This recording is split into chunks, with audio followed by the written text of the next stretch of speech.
Stephen Hawking, in his latest book, says God, bah, humbug. He can prove the non-existence of God because there was no time for God to create the universe at the instant of the Big Bang. He says time started with the Big Bang, therefore there was no time for God to create a universe, i.e. there's no God.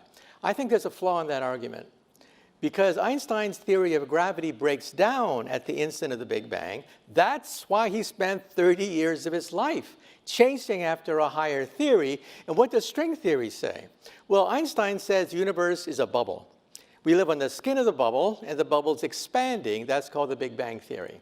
String theory says there are other bubbles out there. There's a bubble bath of universes, and universes are being formed all the time. Big bangs are happening even as we speak. So we have this bubble bath of universes. Right. So there was something before Genesis, chapter 1, verse 1. There was something before the Big Bang. And we're going to detect gravity waves from the instant of creation with gravity wave detectors in outer space one day. We should find evidence, we should find baby pictures of the instant of the Big Bang, and maybe we'll find evidence of an umbilical cord. An umbilical cord connecting our baby universe to a parent universe. So our universe is just one bubble and a lot of different, like a foam of bubbles. That's right. Okay? We're just one of those bubbles. That's right. And for me, that's good because, you see, I was raised as a Buddhist, and in Buddhism, there's no such thing as God. There's only nirvana, timelessness. But my parents wanted me to be as American as possible because they were in a concentration camp during World War II.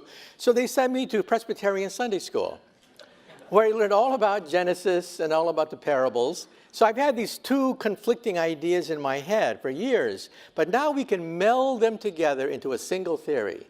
Our universe had a genesis. Our universe had a Big Bang. There was an explosion, but these explosions take place all the time. Universes keep budding off other universes. And what is the universe expanding into? Expanding into another bigger arena, the arena of 11-dimensional hyperspace. Therefore, our bubble is expanding in nirvana. And so here we have a beautiful melding of Buddhism with the Presbyterian religion.